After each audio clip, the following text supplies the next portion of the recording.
Hi guys, it's Jordan from P&P Campers. I'm just going to do your handover video on your Globevan Campscout.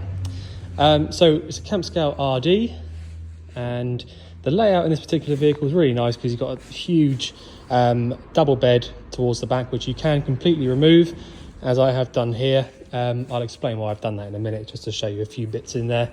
But I will just get on to the handover. So under the bonnet just here, on the Fiat Ducato chassis like this one, you've got the majority of your sort of fluids and things like that.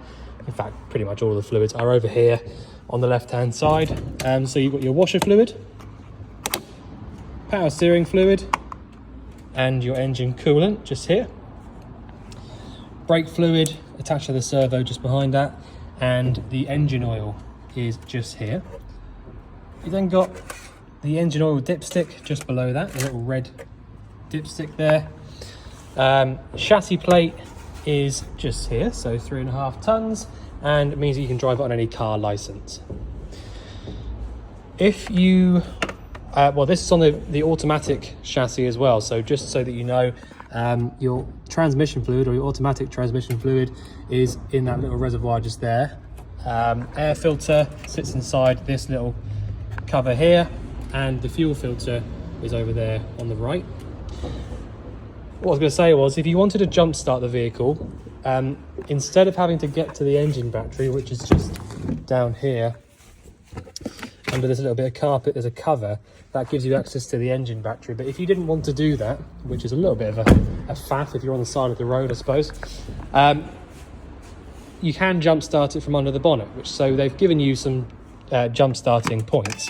So you've got a positive terminal just there underneath this little cover with the positive symbol on it, and a earthing point or a negative terminal just here. So it does say there, only for jump start. So if you wanted to jump start it from under the bonnet, nice and easy, go to the right hand side there. So if we carry on now to the near side, the bonnet release handle on this vehicle is just inside the passenger door on the corner of the dash.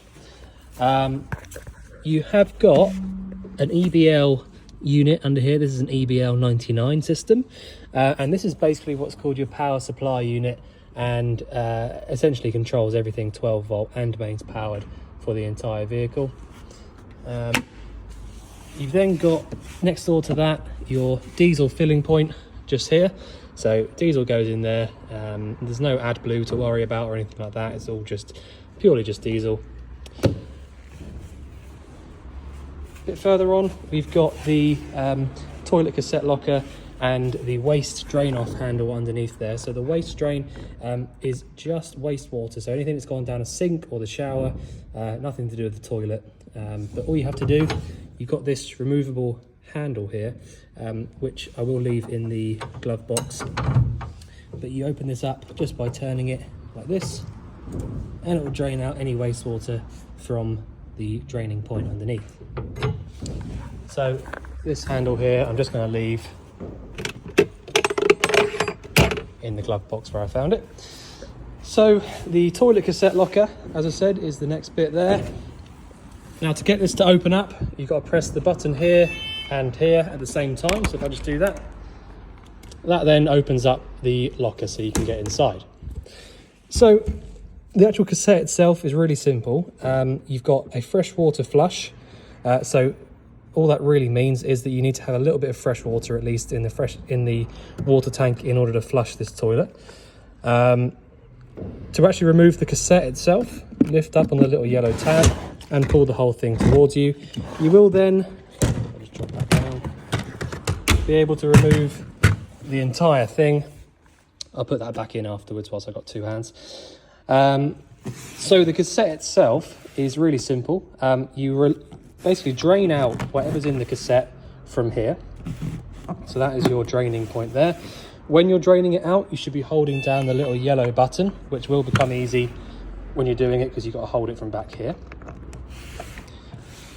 And the only other thing that I ever mention really is that you've got this rubber seal just here, which really needs to be kept on top of lubricating. So anytime that you've got access to some silicone lubricant, is really helpful, just to give it a quick little spray around that rubber seal, pop that back, and then you can forget about it then. It's just basically because that rubber seal there is the seal between the toilet and the cassette. So when you go to the toilet, anything that's left in the bowl, if that rubber seal is all perished and horrible, it will leak past it and go into that locker there. So it's just another, a nice thing to keep on top of if you can.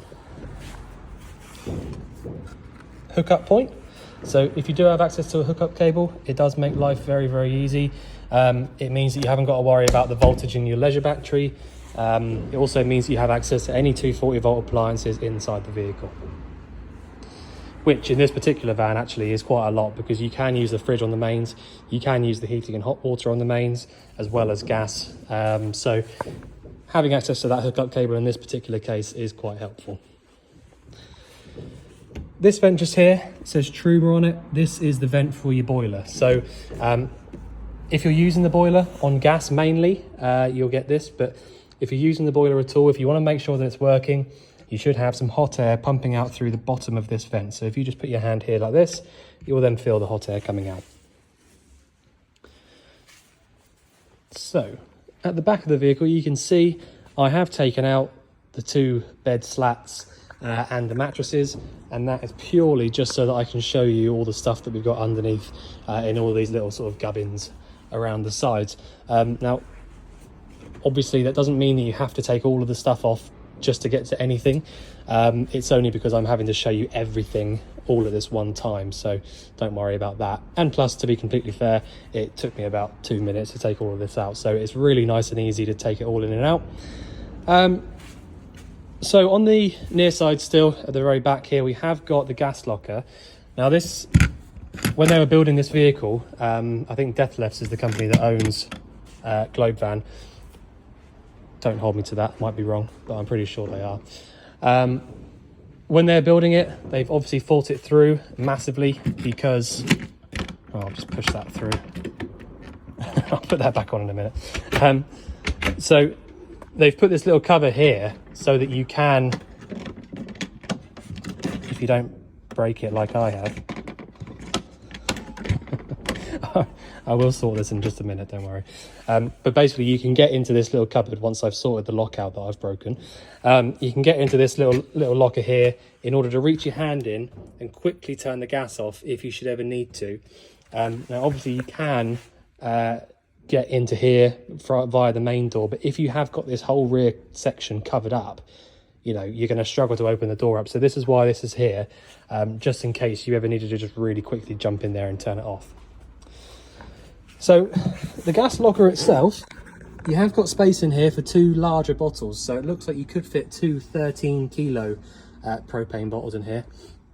We only ever give away 1 full bottle, which is a 6 kilo propane, and to be completely honest, you're more likely to have a pair of these in here than you would a pair of 13s anyway.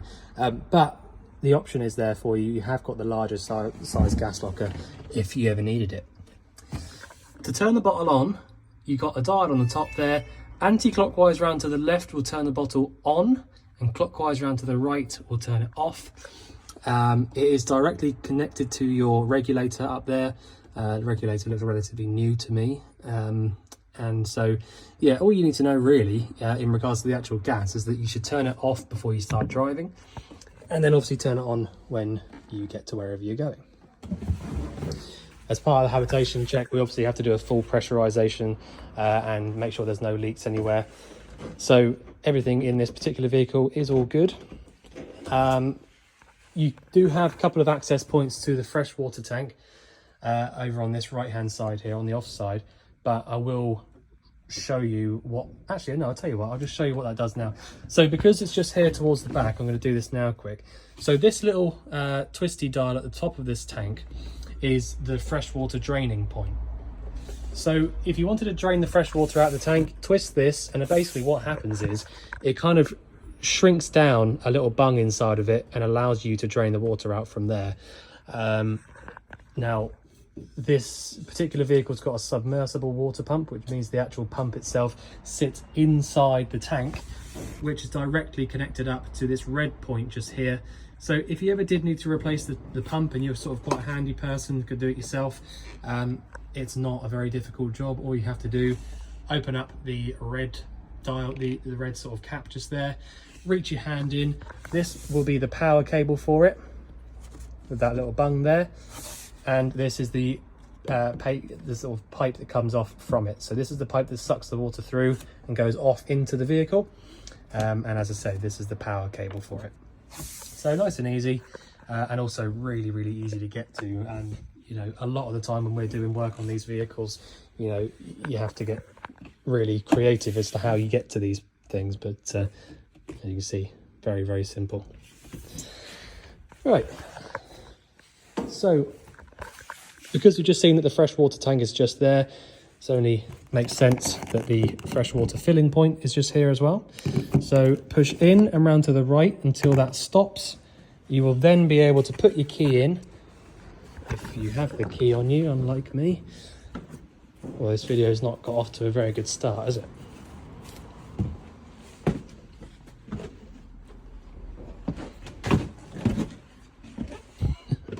Helps when you know where you've put them. Also helps when you check your pocket first. Right, so the freshwater filling point.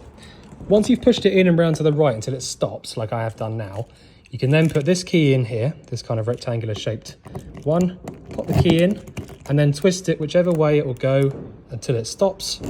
Take the key out, and now all it does is spin, no matter what I do, okay? If you want to unlock it, key in, turn it the other way, and then it will just come straight back out. But that's your freshwater filling point, and that is also, by the way, another one that you should be keeping on top of silicone lubricant. So just like the toilet seal, if you take this off, you'll notice there's a rubber seal on the back of it. Just spray that up with the lubricant when you've got it out. It's just like, you know, in your house, if you might go around every now and again and, you know, lubricate some joints or something, you know, WD-40. Try your best not to use WD-40 on this particular, on rubber, because it doesn't really like it very much. But silicone lubricant, it's just like keeping on top of things in your house, really. It's just, you know, a maintenance kind of thing. Right, so sorry about the confusion there with the keys. So the awning's out. Obviously this is a new awning. It's a Fiamma F80S. Now I've got this set up exactly how I would set it up if I was actually using it, if I was actually out camping.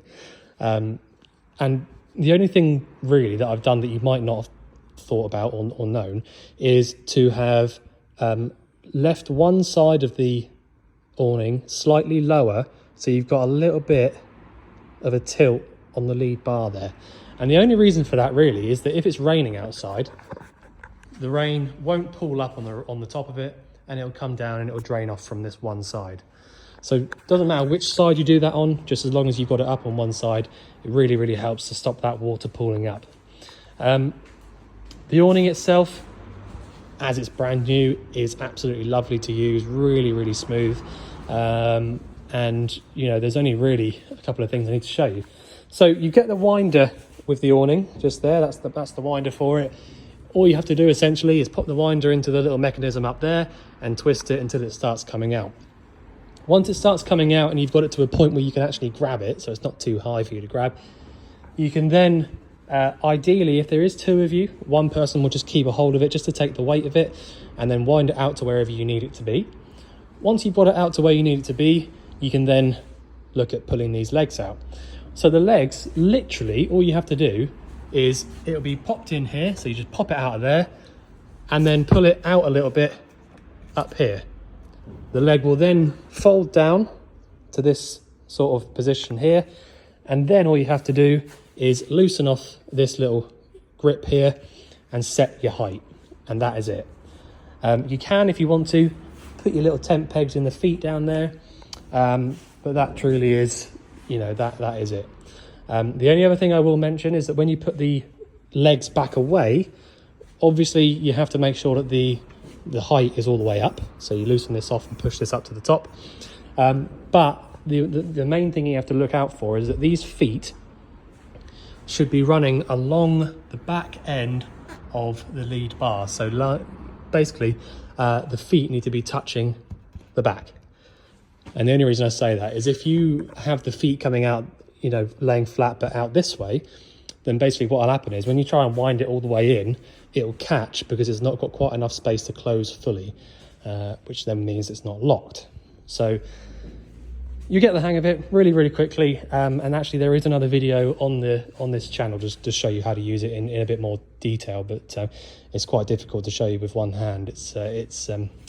Well, it's impossible really. I can't lift it up and show you, but there you go. That's the basis of it.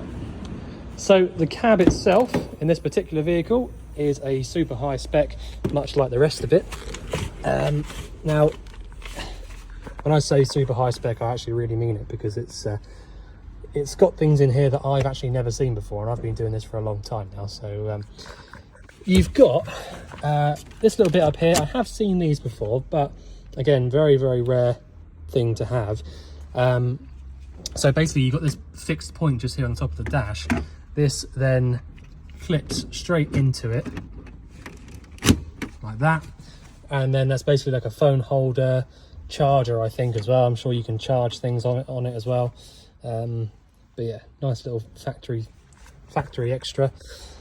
You have got the blinds down here, so the blind comes up just like that. Again, just a little bit awkward to show you with one hand, but I think these clip to these. I'm sure it clips to the sun visor there somehow. Anyway, so we've got the steering wheel controls just here. So you've got source, you can answer and decline calls from there, turn up the volume and things like that. You've got the original factory fitted Fiat head unit there, so it's all completely original. You have got the cruise control on this particular model from there. The automatic gearbox is really straightforward once you get the hang of it. Neutral is top right, reverse down to the bottom right, and then anywhere that when you let go in the middle is your driving mode. If you've got it in automatic, then it'll have auto written up on the dashboard. If you've got it in manual, it will just have a number. So if you do want it back into automatic, if it's not got auto written on the dash there, but it's just got a number, press it once to the left, and it should come up there saying auto above the number that you've got on the dash. That will then mean that you can drive away and it will drive through the gears as a normal gearbox would. You have got the TomTom sat-nav stuff here. So this is all, again, I think it's, to be fair, I very, very rarely see a lot of these buttons because they are so rare. But I believe it to be you can sort of like talk to it, I think, if you connect your phone up to it. But it's basically to do with the satellite navigation, I'm pretty certain. You can lock and unlock the cab from these two buttons just here. Hazard warning lights. You have got the fog lamp there. The heated rear window button won't do anything, obviously, because the original heated rear window isn't there anymore because it's been converted into a motorhome. A couple of 12-volt sockets over there on the left. Your air conditioning is from this switch just here, along with all of your heater controls. You've got the electric adjusting mirrors from this little point just here on the driver's door. Both front seats do swivel round, so you can pull this handle out, and then the front seats will swivel wherever you want them to. So I'll pull that out a bit. There we go. And as I say, both of those will do that. Also, before I get stuck into the actual appliances and things, there is a video online of this laid out flat. So this is technically a 3-berth vehicle. So what that means is that you've obviously got your huge double bed that you can make up at the back there, but you've also got this half height table. So the table itself at the moment is sat at its normal height, and you know, if you're not going to use this bed, you can just leave this as it is forever. But you do have the option or the ability to drop the table down from the normal runner at the top to this half height one, and also drop the table leg in half by pressing this little button in here, and then the leg will fold up. So that will then mean that you've got a level surface running all the way through to the front seat here. You can then swivel the front seat all the way around and push it all the way back. Use these cushions to lay them out flat, and then you get a really nice sized single bed that runs right the way through to the very front of the dash. So it's not difficult. It does take a couple of minutes, but if you're going to have another person with you, you know, I think that's so easy and so quick to do. It's well worth it. So even if you're not going to use it, it might be worth, you know, when you get the vehicle, have a little play with it. Make sure you can do it. Any questions, just give us a shout. But there you go. So underneath this little extra bit under here, which comes out nice and easily like that, you've got a 240 volt plug socket just there, and the step switch is underneath that. So step working really well and absolutely solid as a rock. We don't tend to get any sort of spongy steps on these van conversions, I must admit, because they're bolted up to the chassis, but there you go. Okay, so nicely branded Globecar control panel up here. Now the control panel itself is super simple.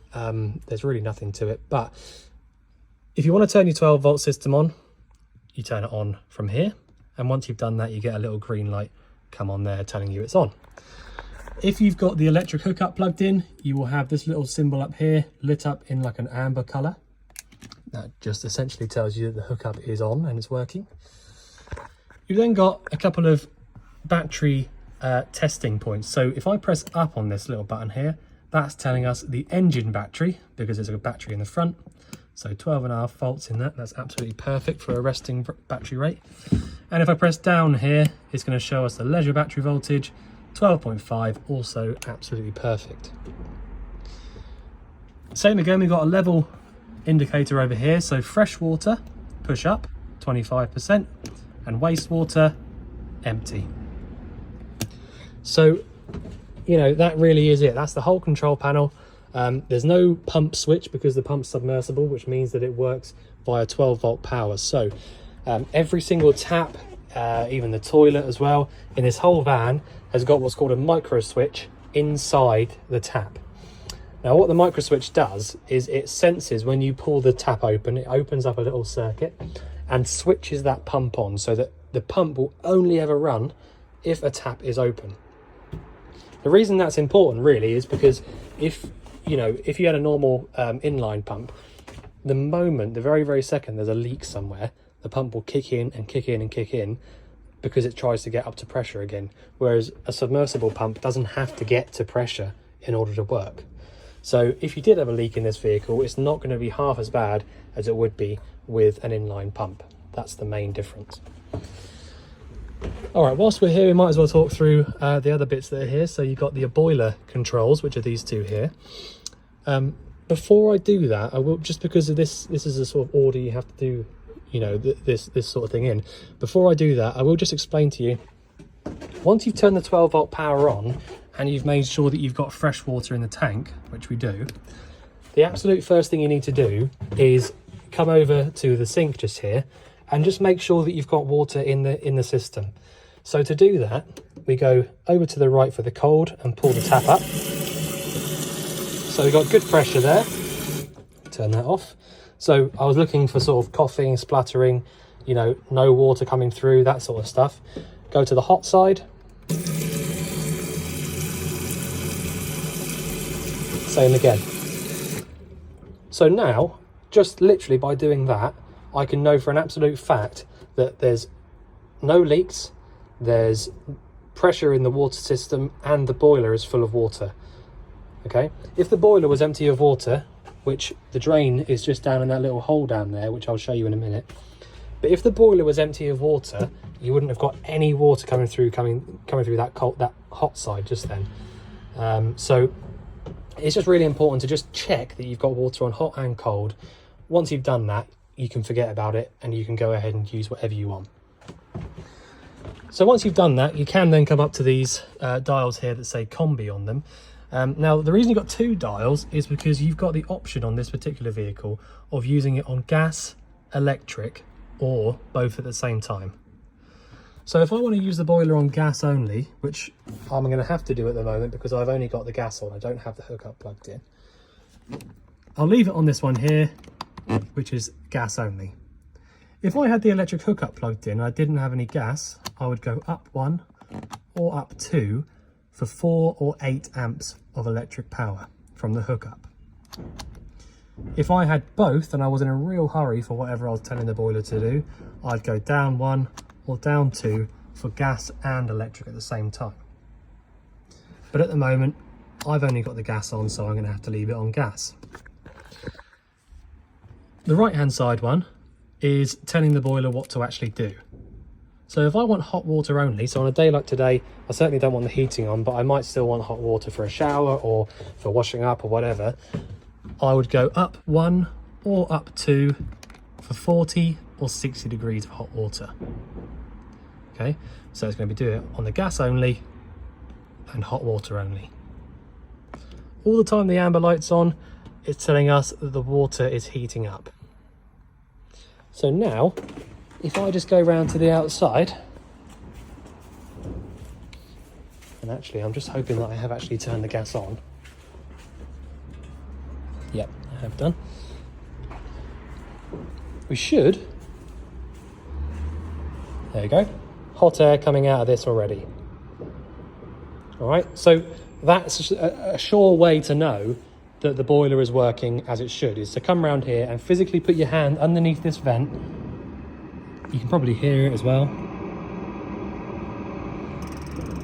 But that's how you just double check, that's how you make sure, all right? You hear it now? It's just kicked in properly. There you go. So that's the way that you just definitely make sure that it's working. Of course, it will give you a little red light on the screen there telling you that it's not working if it isn't. But that's the way that I would go about it. So now we know we've got a green light and an amber light because the water's heating up, and I've actually checked on the outside that it's definitely working, so I know that's all good. If it was a cold day outside and I didn't want any hot water, I might go, so all you have to do now, in this case, by the way, when it starts flashing green like that, just wait a few seconds until it stops, and then you can go ahead and do whatever you want. So now I can go again. So down 1 is heating only.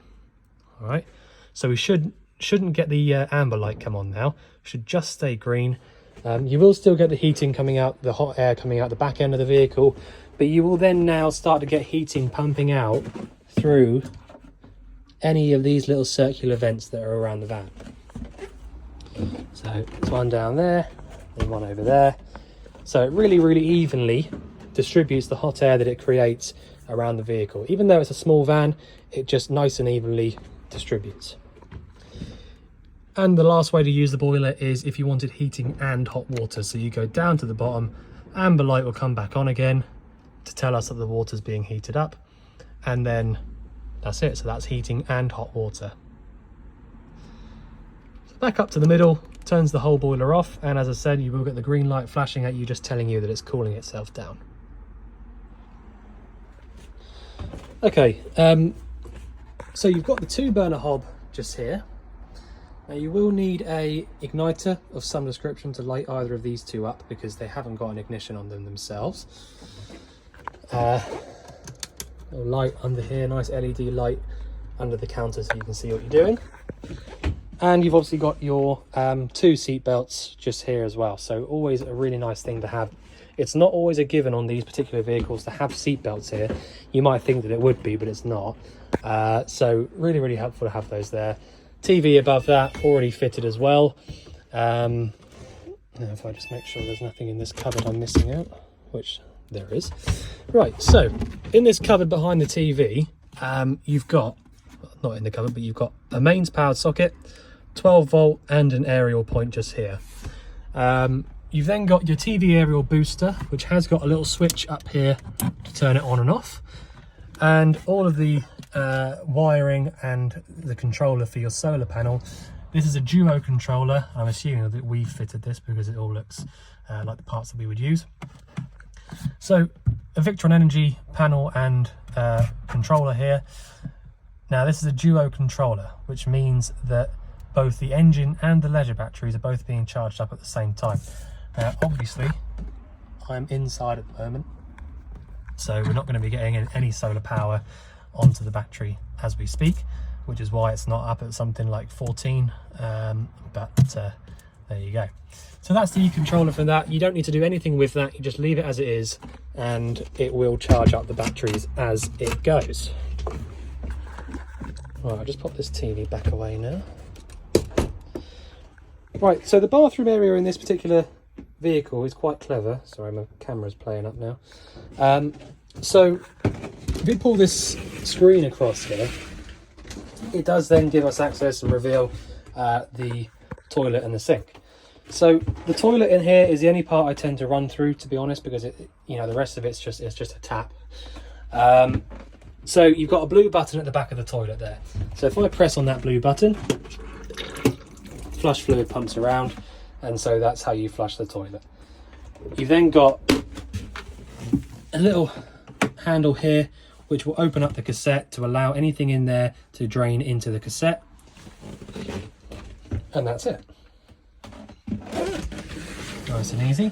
Once we've pulled that screen back over again, we've then got access to a couple of other bits. So you've got your microwave on the other side just here, and your 3-way fridge. So it's a Dometic fridge, and the reason it's called a 3-way fridge, as you can probably imagine, is it works 3 different ways. So sorry, the camera does this sometimes where it tries to focus on the wrong things. So the 3 different ways that this fridge will work is mains power, so hook up, 12 volt, which is when you're driving, and gas. So at the moment, the only way I can use the fridge is the gas. So if I go all the way down to the bottom, all I then have to do is press on the ignition switch, which means you can hear the igniter then, and press in on this at the same time. We now watch the green scale. Starts to go up now that it's lit. You can let go of the ignition. And just make sure that goes up into the green, and then let go of it. As long as that little orange bar there stays up in the green, you can know that it's definitely lit and working. Right, so that is absolutely perfect.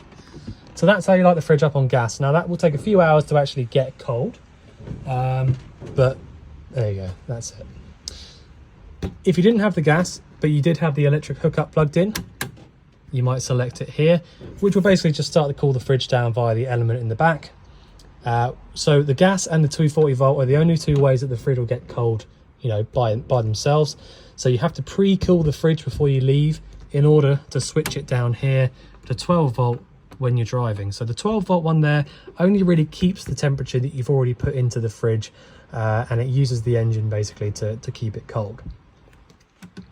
So nice and easy how that works, but just keep your eye on making sure that you're in the right mode basically.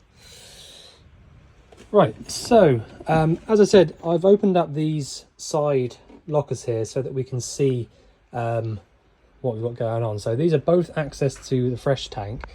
As I said, you've got a submersible pump in here, so if you open up this bit just here, you should then be able to see the submersible pump, which is that little bit there that the blue pipe's attached to.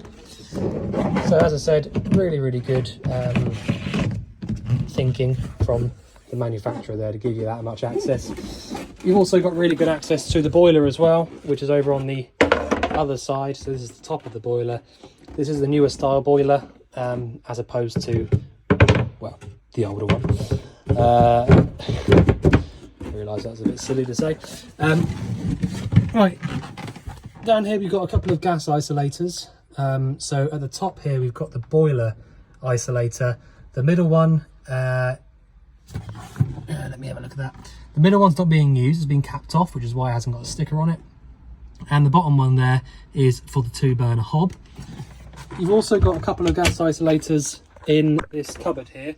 I think only one of them is actually working at the moment. The top one is for the fridge, because it's been replaced. The cooker, the little oven, has been replaced for this microwave, which is why the other one is capped off in there.